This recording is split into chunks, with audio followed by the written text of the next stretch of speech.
What do you get when a fearless supermodel, a media trailblazer, and a self esteem warrior all happen to be the same person? You get Clarissa Bird. Today's extraordinary guest on the Discovering Journeys, and I'm your host, Sujala. Clarissa is one of those rare powerhouses who's done it all and then some more. She started as an international supermodel, became a household name in TV and film, and then went on to build her own media empire. She is the founder and CEO of In the Limelight Media, a platform that spans TV, podcasting, and digital magazines. She is also the winner of Celebrity Survivor, the first American to present Russian TV at the Kremlin, and has not had one but two private audiences with the Pope. And she has also helped African women win a Nobel Prize in 2011. But beneath the glitz and global impact is a woman who is deeply passionate about helping others silence their inner critic and truly see themselves. In her best-selling book, The Self-Esteem Regime, she just doesn't talk about confidence, she breaks it down into action, offering a path forward for anyone who's ever struggled with the voice inside that says, "You are not enough," and how to reclaim your presence whether you're on a stage, in a boardroom, or just alone with your thoughts. So, if you have ever struggled with negative self talk or just felt like you had to wear a mask just to feel enough, this episode is your permission to take it off. Grab a drink and let's hear from Clarissa. Hello, Clarissa. Welcome to my podcast. I'm so honored and excited to have this conversation with you. So, thank you. Thanks, Sujala. Is that the way to say your name, Sujala? Yes, Sujala. That's wonderful. Well, I know that you're in the south of France and I'm in Rome, so we're both European today somehow. Yes. I'm an American and I just happen to be here for work in Europe, and so we're both on this side. And I've got to say, it's so beautiful, so lucky, and I've lived here for so many years, but Rome just never gets old. It's always a spectacular city. Yeah, it has its own charm. I can really stay there. I have visited twice and I I can visit one more time, no problem. Come on over. Thank you. You have had an incredible journey from being a supermodel to an award winning media personality and an author. What have been some of the most defining moments so far in your journey? I think the first defining moment was when I was Mary Poppins in the kindergarten play. I was 5 years old, and I knew that I was the girl in the class that was the most indomitable. I think I had a lot of energy, and I loved music, and I loved singing, and I knew the words to every song like in the world, and so I got the coveted part of being Mary Poppins. When I was 5 years old in the school play, and I loved that. I loved that. It was the first time in front of an audience, and it was the first time I got a standing ovation. People stood up and were, and I was hooked. I just knew that that was going to be my life's journey. As being on camera in front of a microphone and communicating through broadcast, which has been, basically a huge, huge part of my life. Fast forward past that, I started to model, and I had a phenomenal, modeling career, which was just so darn fun. And that then parlayed into becoming an actress, and then I became a producer. And so I think it's really that we started with the love of the medium, the love of communication, of in some way, shape, or form. And then for me, it meant theater, it meant broadcast, it meant movies, it meant just organizing events for other people, which is something I'm doing now for 300 people in April here in Rome. So I just happen to love the whole aspect of entertainment, being entertaining. And with my media groups called In the Limelight, we have television, a podcast, and a digital magazine. And I found the niche to help entrepreneurial women, share their wares, be able to promote their businesses in a very easy and functional way. So whether I'm on stage, or I'm helping other people be on stage, here I am. I'm still, I'm still here, and it's still what I love all after all these years. Wow, it's so inspiring, and let's dig into it more. So, with over 35 years of experience in the whole entertainment industry, the technology has changed massively over the years, especially in the last decade. So, how have you stayed or relevant or adapted yourself in this whole changing scenario? Well, I mean, you have to stay ahead of the curve. You have to stay learning. You have to stay taking courses. I was taking, before speaking to you, a course on AI just to make sure that I'm constantly learning about what's coming along with AI. You never have to give up the idea that you know it all. You have to give that up because you don't, because something new is coming tomorrow. And whatever is coming tomorrow, maybe you find out about it in a week, but you still have to be on top of that, and knowing what's happening. And then being comfortable with, the way it is. It's certainly in some way it's much easier in the sense that, media, a lot of, moving around and being in studios and being at the theater and being, at rehearsals. Now with Zoom, we can do things much more quickly.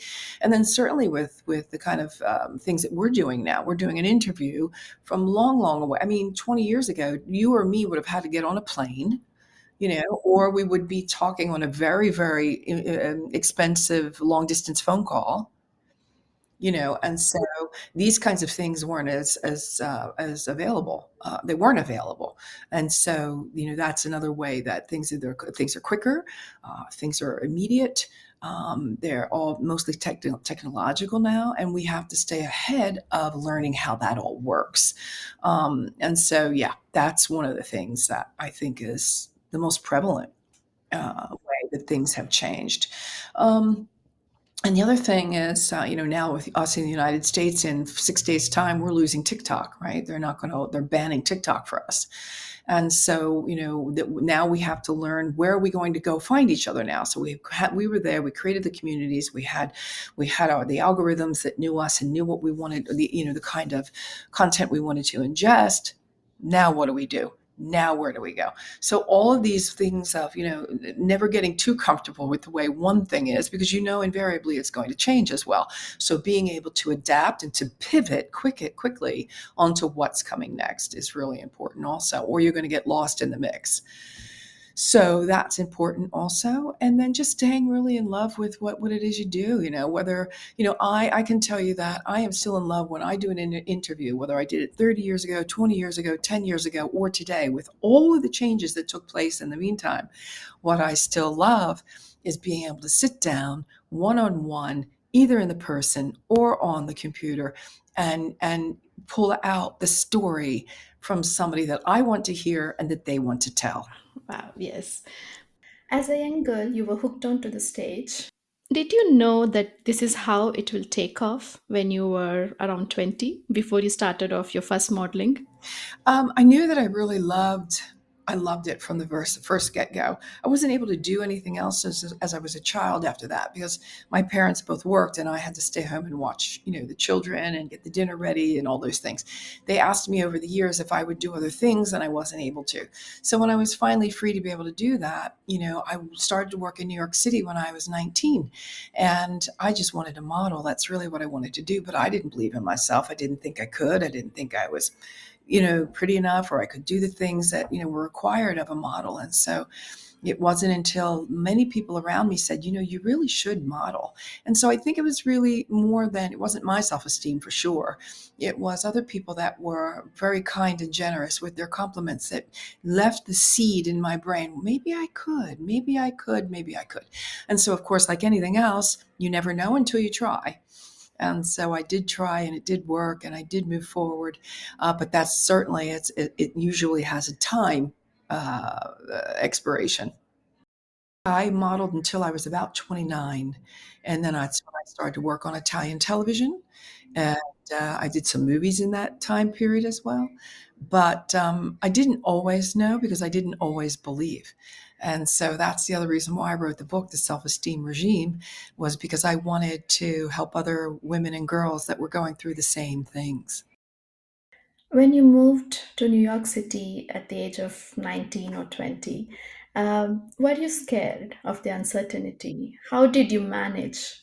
Because I wanted the bright lights and I wanted the big city, and I was so attracted to it.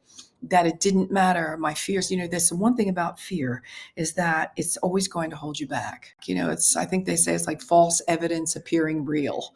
And so it's the things you make up in your mind. And of course, they are a lot of the things that we do in our lives as we grow and as we mature and as we move on and we look forward are going to be scary. But that's part of the fascinating challenge of it all. And so, I've lost a lot, I must say, I have lost a lot of time being afraid in my life. And so now that I'm coming up on 66 years old, I know now that I'm not giving any more time or any more credence to the voices in my head, because yes, I wrote the book, but yes, I still have the voices sometimes. And I don't give it that much time anymore. I just don't give it any time at all. I just go, see you later, not today, brush you off and try anyway. That's it. You just have to push forward and try anyway. And you know what? Failure is your first attempt in learning. Fail, first attempt in learning.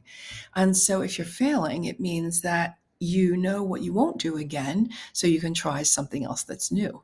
And so that's very important, I think, is that a lot of people, when they get rejected or feel rejection, again, remembering that rejection is redirection.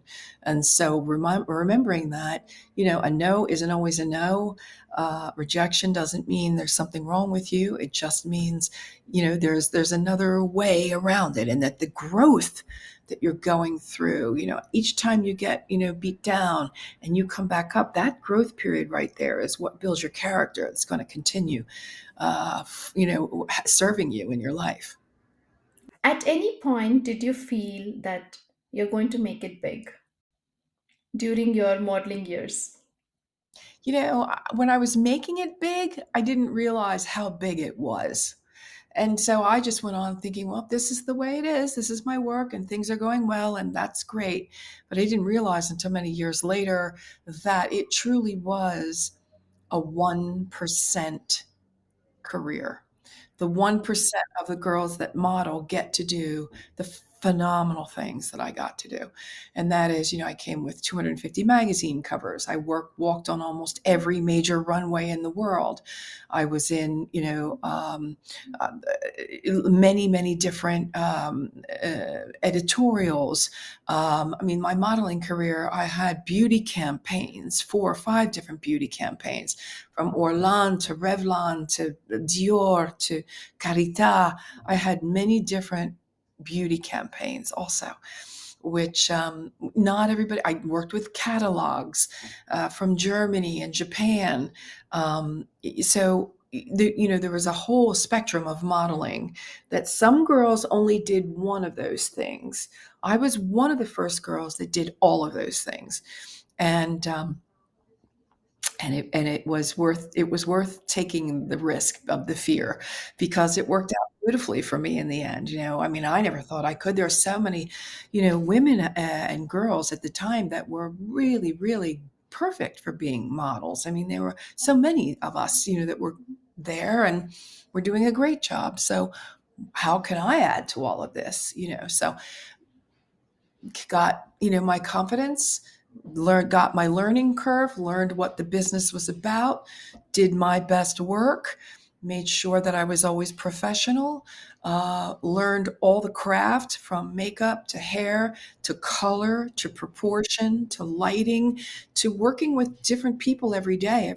Every gig you get, every work you get or job that you get is with another photographer, another makeup artist, another hair person, another client. So in all of that, you're working with a whole new plethora of people every day. And it's like starting all over again. It's like learning the psychology also, is, of you look at the clothes, you see how much movement you have in the clothes. Can you create movement with the clothes, or are you going to be creating movement with your body? Meaning, if something is very tight, you're not going to be throwing, chiffon around. There's no chiffon. There's nothing to play with. So you play with the shapes of your body. And so these are the things that models learn about, the proper angles, proper lighting, proper colors, and the proper mood for every client. It's not just standing in front of a camera and smiling. There's so much more to it than that. What has fame taught you over the years? Fame, to be really grateful first off, because it could happen to so many other people and it happened to you. So that's something I live in, is gratitude constantly. And what it taught me was to be humble, because it could be gone tomorrow. What it taught me is to be helpful, because through celebrity, you can definitely help other people, bring awareness to other people, show up for their people, different benefits or charity events. Never ask for any money for that. Making sure that you're there answering all of the questions, giving all of the autographs, always with a smile on your face and with grace. I think that's what I would most likely like to be remembered for when it comes to being known. And yeah, that's basically what it taught me. It taught me also that it's not the end with all. It's not everything. It's a nice thing, and it does not define you. You define it.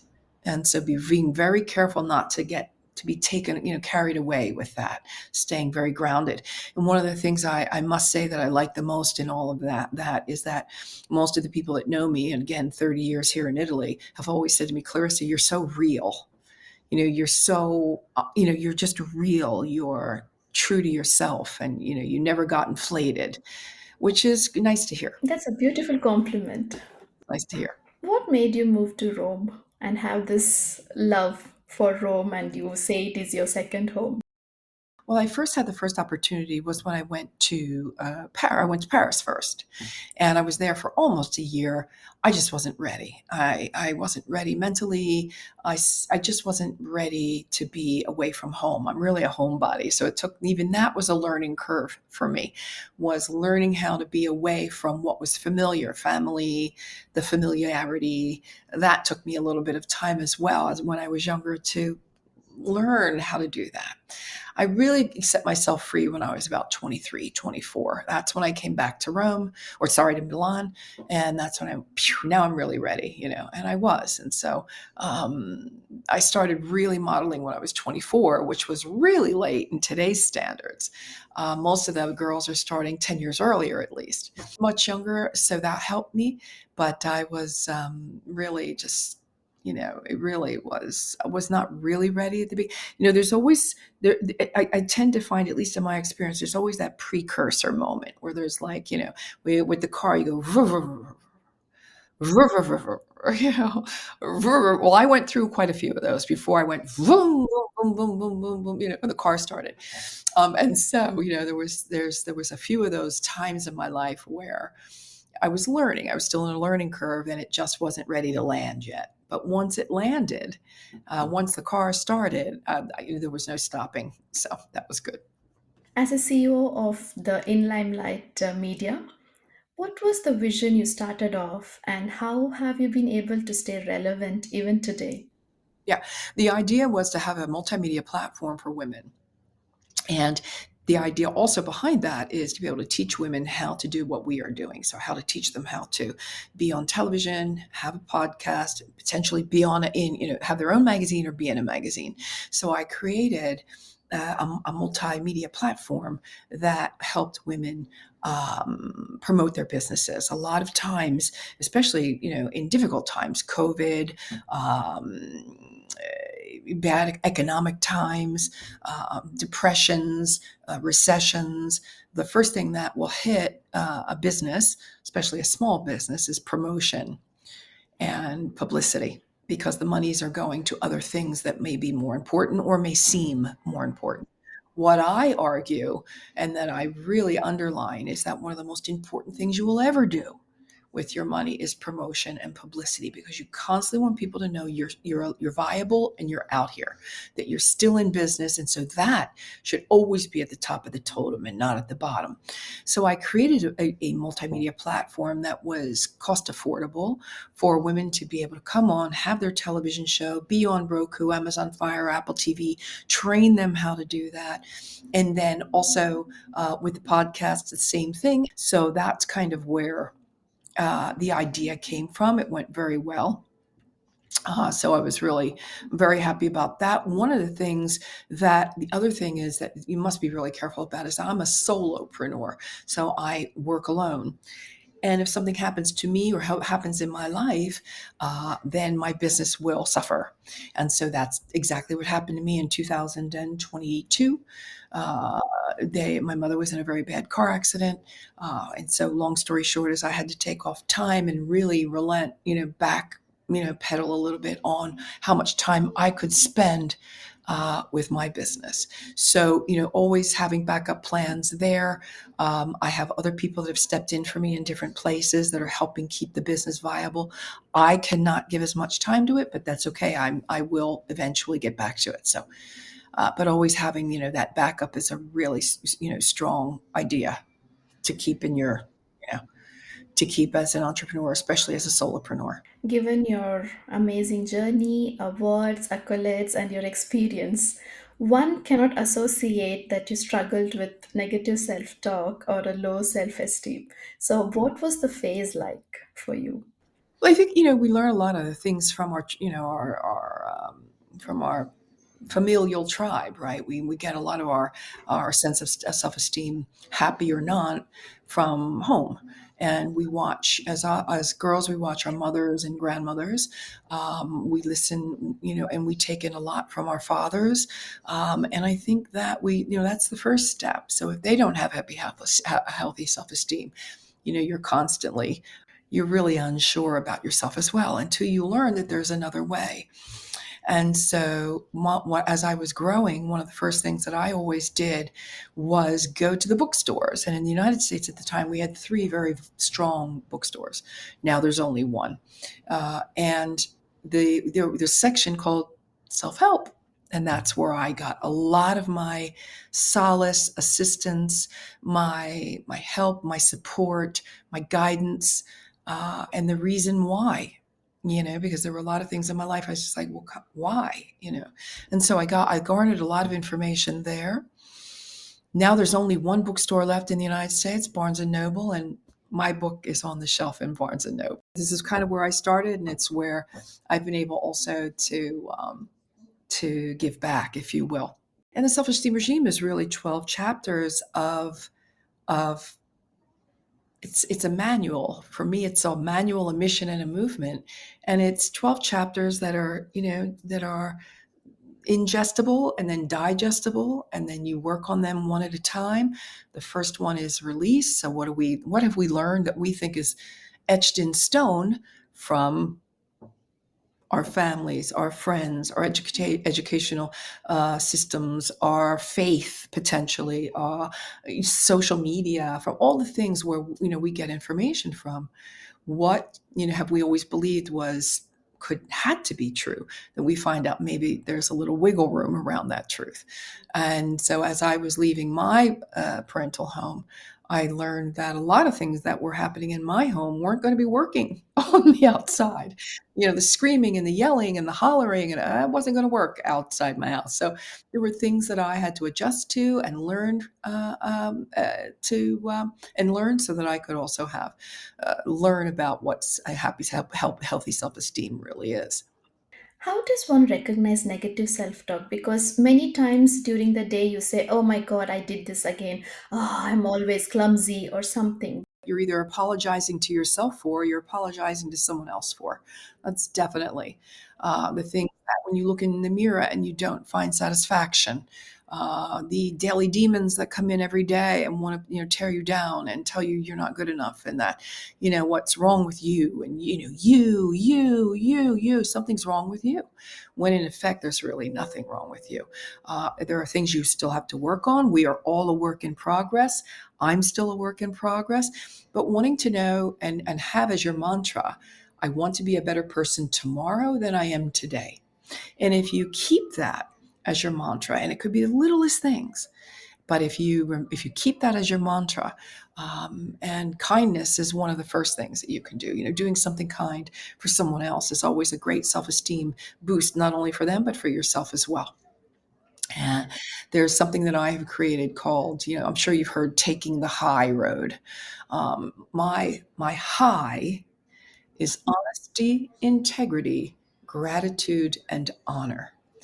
And so when you come to the table with any relationship, whether it be a personal relationship, a family relationship, a work relationship, and you know that when you come to that table, they can count on you to be honest, to live in integrity, to be in gratitude, and to be, living it out with honor, then they know who you're dealing with. They're dealing with, and you know what you're bringing to the table.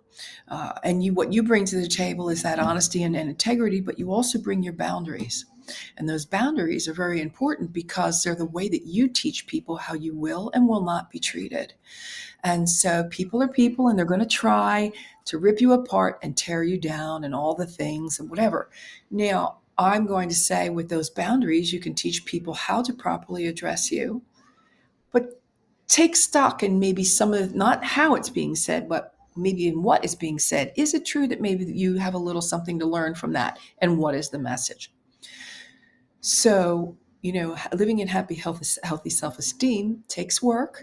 You have to constantly be reminding yourself, not be reprimanding yourself, but reminding yourself about those demons as they come in, making sure that you deal with them immediately, giving yourself grace, and learning how to forgive yourself for whatever mistakes you may have, because we're going to make them. I've made a million, but I know that when I come back and say, yeah, that was wrong. Who can I apologize to if I need to do that? And let me learn never to do that again. There are people in our lives that will treat us really poorly. And it's up to you to say, hey, listen, can we talk for a moment? There's something that you did or something that you said that kind of landed wrong, and may I explain why? And if people think that when you have a boundary, you have to yell and you have to scream and you have to be offended, and no, none of that. You just say, this is the deal, and this is why it hurt, and this is what you may not know about me. And if someone says to you, oh, gosh, I'm so sorry. Absolutely. I had no idea. I'll never do that again. And thank you for bringing it to my attention. You probably have a very healthy relationship on your hands. Someone says to you, oh, come on, get over yourself. What the heck's the matter with you? I was just joking. You know I was. That is going to be your toxic relationship. So you're going to be really, really careful about that, right? Really careful about toxic. So learning all of those things as you go and keeping the field around you clean from toxic relationships will be another way that you will be able to have and live with happy, healthy self-esteem. At any point so far, have you ever felt pressure, maybe within yourself or from the external during your journey? If you're enjoying this episode, make sure to follow Discovering Journeys so you never miss an inspiring journey. And if this conversation has sparked something in you, consider sharing it with your loved one who might need to hear it, or share it on your social media. Now, let's get back to our guest's incredible journey. And for more details, please check the show notes and our disclaimer. Thank you. Pressure, I knew that, there were decisions that had to be made. I mean, when I was working on Italian television, it was a really, really big television show. And they wanted me to do something half nude. It was like this, it was very artistic. And you could say, oh, it was an artistic nude, and it would have passed, I suppose. But that wasn't something I was willing to do. And so when I refused to do it, with a smile on my face and with a explanation to why I wouldn't do it, people were very angry with me. And that anger, knowing that my job could have been on the line, also could have been really detrimental to the rest of my career, because then it would be, she's too difficult to work with. You know how people are. But I stuck to my guns and I knew it was the right thing because I wanted to honor myself. Remember that, honesty, integrity, gratitude, and honor. I honored myself in that moment, and I knew it was something I didn't want to do. And for the people that want to do that, I think it's lovely and it's great, and you do you. But I knew that for me, for my way of being, and for the person that I want to be, it was not okay. I They were very angry with me, and that's just the way it was, and it's okay.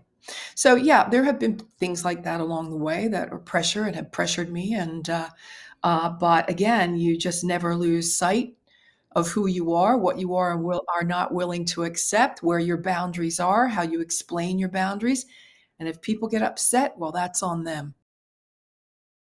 What are the challenges you have faced as an woman entrepreneur earlier when you were Oh, setting up? wow. The challenges that I faced in which phase? In the Limelight Media Group or back as a model? In the Limelight Media Group, where I Yes. started when I was 60. I started in the limelight. So already most people are thinking, oh, you should be retiring. Well, I'm not. I probably never will.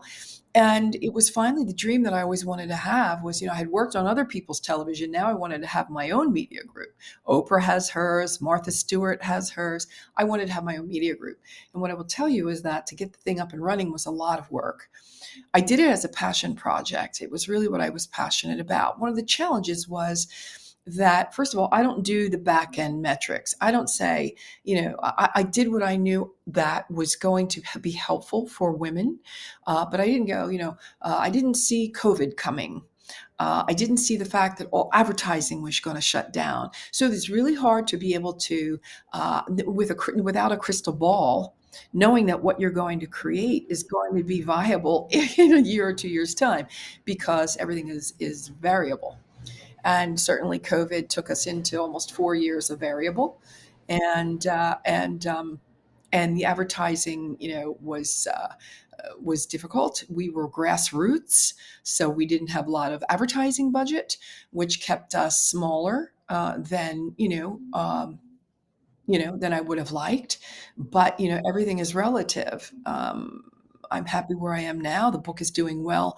In 3 years in the United States, a year and a half in the bookstores here in Italy, and now I understand that with everything that I do know, what I really want to do is create events for women, retreats for women, and still have my media group because it's still running, but give a little bit more one-on-one time. I think that we really need to start getting back into the same room. That's really where I want to be, is back in the same room. What has driven you to take on these new challenges every now and then? Because if you see your profile, it's like supermodel, then movies, then Italian television, moving to Rome, writing, entrepreneurship, and supporting causes. So, what is it that drives you? It's funny when you say that, because when I think of me, I don't think I've done anything yet. Because there's so much to fit into one lifetime. There really, really is, and that's why I really want to get on these retreats for women. That's a really important part for me, because, as I said before, getting back into the same room to me is really important. Did I answer the question? What was the original question? What drives you to take on these new challenges? Because it's not in the same field. It's all basically, the book took me, I also have a book on gluten-free eating, like it's called the Italian Gluten-Free Gastronomy Cookbook. And so I wrote that book because I have to eat gluten-free. I suffered many different anaphylactic shocks, and we didn't know why. And then we understood it was gluten. So I wrote a book about gluten. And because I lived in Italy for 30 years, and everything here is gluten, it's pizza, it's pasta, and it's pane, right? So bread, so everything was gluten. So I wrote that book. I wrote the book about self-esteem because that I wanted to do for 20 years. And then that finally got written, which was really exciting. It got picked up by a New York City publisher. I had Gary Krebs as my co-writer, who really is a phenomenal literary agent and literary star. And he helped me put it into the words that it needed to be in. But the book is really my baby. That's where I I understood the importance of self-esteem. Then I put all that together with, where are we now in the times? Where are we now in the times? And I take a look at some of the statistics on depression, suicide, suicidal thoughts, and this goes throughout most of the ages, but usually it's mostly our youth.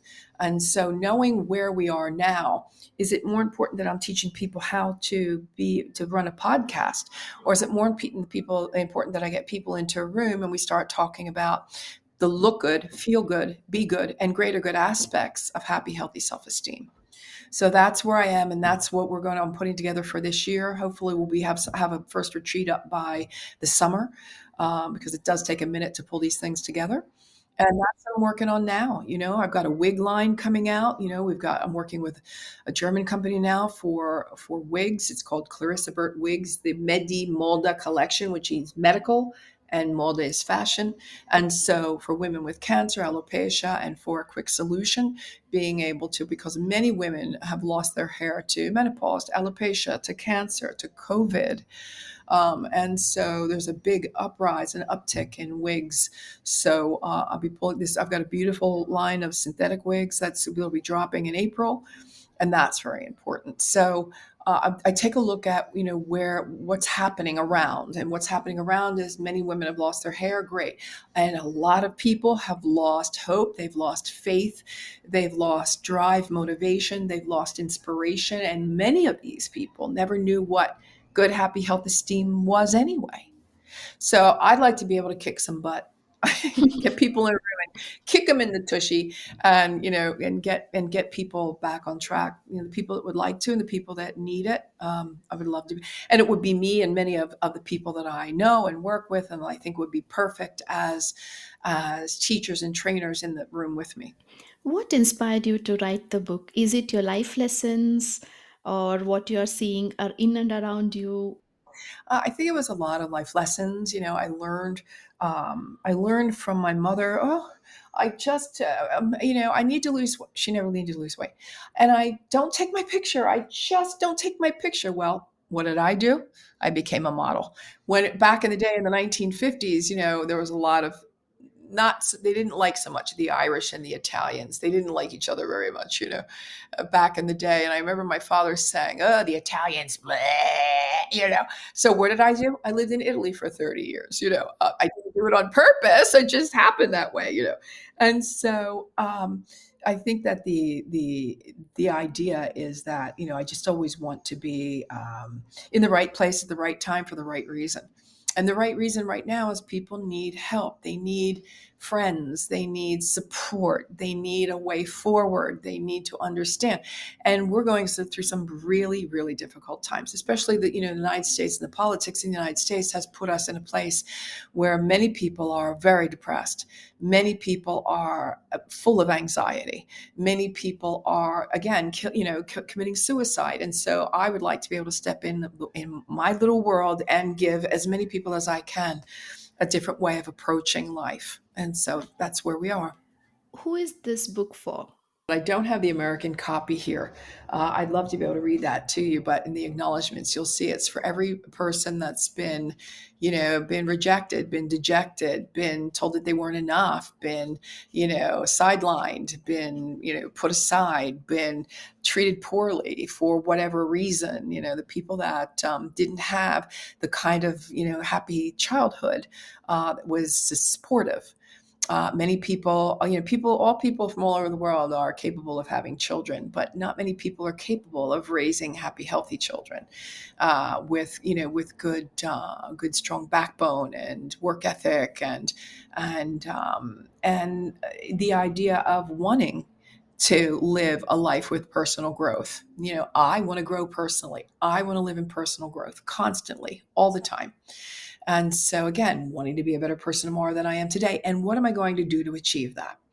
And so that's what I think, I would say to everyone that will read the book. It's a 12 chapter. It's a manual. You're not going to read about self-esteem. You're going to do self-esteem. Excuse me. There are case studies. There's a review, there's the Daily Demons, there's Clarissa's Corner. There are all kinds of little nuggets and tidbits in there that are really, really helpful. You will do the homework.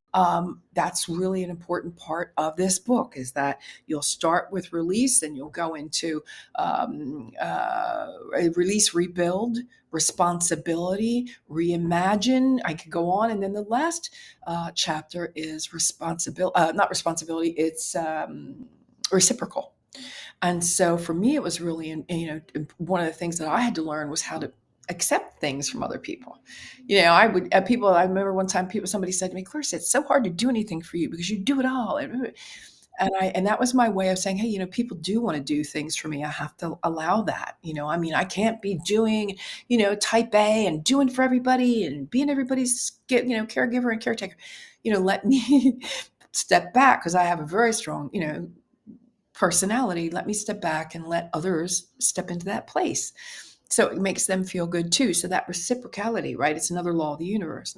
That was one of the another ones that I had to learn. So it's a happy ending, but you know that you have to do the work. It's going to take courage. We talk about mirror work in that book. So you're going to work with yourself in the mirror, and a lot of people don't like that idea, but it's not as scary as it seems. And then, going the extra mile, because when you go the extra mile in life, it's probably the loneliest, darkest, scariest, rainiest, coldest mile that you'll ever walk. But you see the light at the end of the tunnel. And when you turn around, and go, come on, everybody, come on, we're going to walk this extra mile. You turn around and nobody's there. They've all disappeared. And so you too have that choice. You can turn around and go find your friends that left you in the dust, or you can move forward to the light and know that that light is so big and so bold and so bright and so worth that extra mile that, it's an extraordinary place to be when you're really wanting to live in and stay in and work with your personal development and growth. Have you ever felt lonely? I never felt I know that I'm alone, but I'm never lonely. Okay.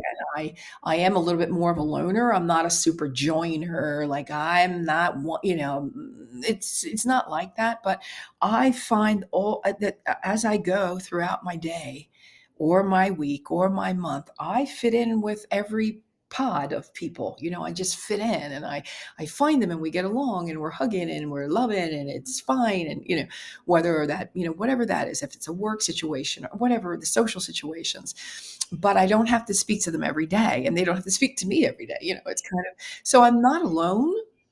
I'm sorry, I'm alone, but I'm not lonely. What does woman empowerment mean to you? Because you started back then. Since my mother in the 60s, I remember in the 60s, I was a child, and I remember the movement was very strong. What does it mean, empowerment? It means being a cheerleader for every woman on the planet. I don't know what jealousy is. I don't know what it means. It's not in my wheelhouse, and I'm happy for every woman. So knowing that the universe is resplendent, knowing that it is plentiful, knowing that there's enough to go around for everyone, and really wanting to see other people shine is a sure sign of maturity, and definitely a sign of confidence and of self-esteem. Confidence, by the way, if we break that word down from the Latin confidere, which means con, with, fidere, trust. Confidere, with trust. So confidence is having trust in yourself. And when you step into that really powerful place, like, I really trust myself. Can I mess up sometimes? Yeah. Am I going to make a mistake? Yes. But I really am walking with it, strongly, with trust, with confidence in who I am, what I'm about, where I'm going, and who I'm helping. Keeping in mind always, who are you helping? Sometimes you have to stop and help yourself, and that's okay. Remember what I said about giving yourself grace, giving yourself, forgiveness, all of that, making sure you've got your oxygen on first, right? And then going out and say, okay, and I'll stop and I'll say, universe, what can I do today? Who can I help today? Is there someplace I need to be? And then I go out about my day. And when the opportunity presents itself, and it could be a small opportunity, a medium opportunity, it could be saying to the lady in the supermarket, I love that top. That is so pretty. It looks so great on you. Something so simple, right? Something so seems so simple. You don't know what her day has been like. You have no idea what you may have just done to say something nice. Because a lot more people are suffering on this planet than you think. So just do the right thing. Do something nice, do something kind.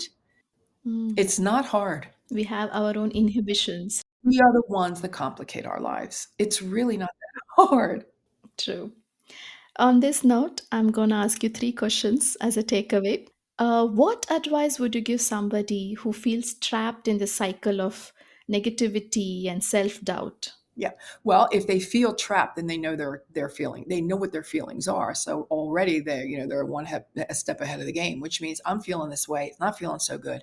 I need to do something about it. That's the trigger, right? I need to do something about this.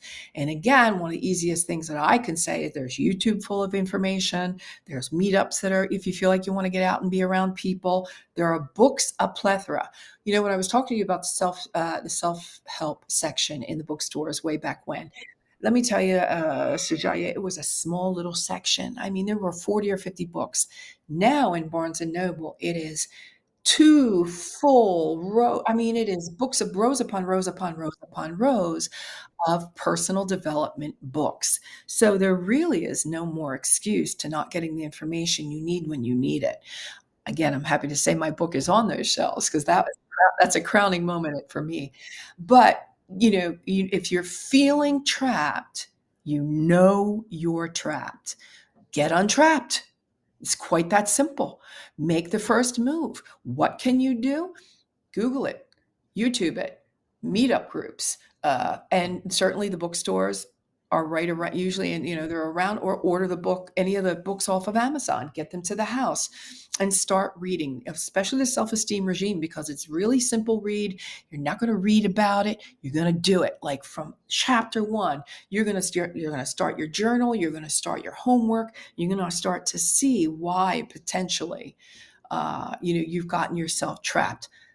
I think this is a good way. If you think you need more professional help, then do that as well. But if you think it's just a place where you go, you know what, I just need to give myself a little motivation, then do it that way. As an experienced media person, what advice would you give for the people in media to stay relevant and authentic in the current times?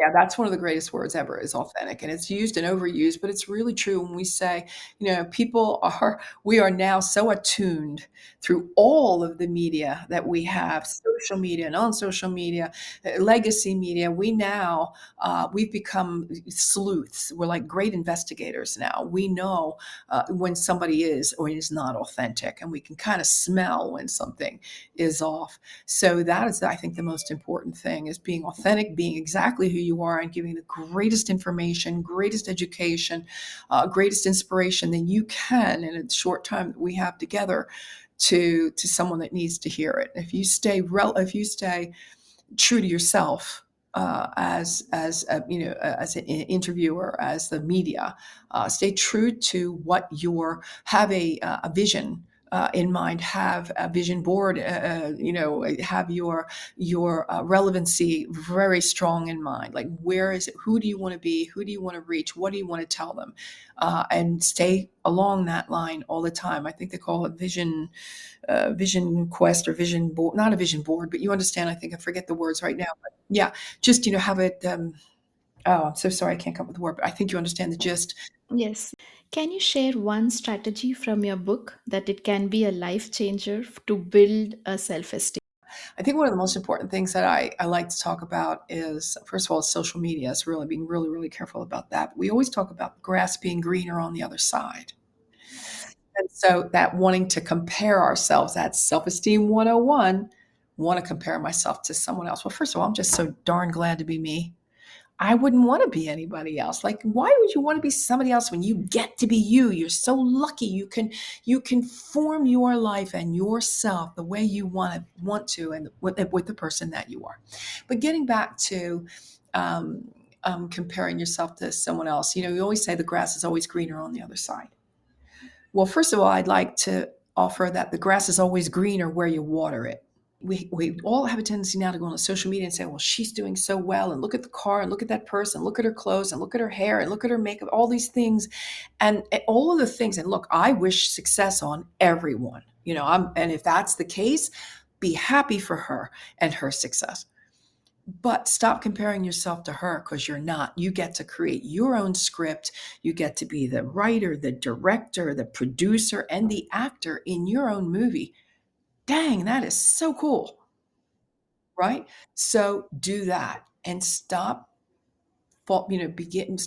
playing into the fake that is. There's plenty of fake out there, plenty of it. So again, back to that authentic word. Just be authentic with yourself, and don't be in competition with anybody else. Be in competition with yourself and who you were yesterday. Yeah.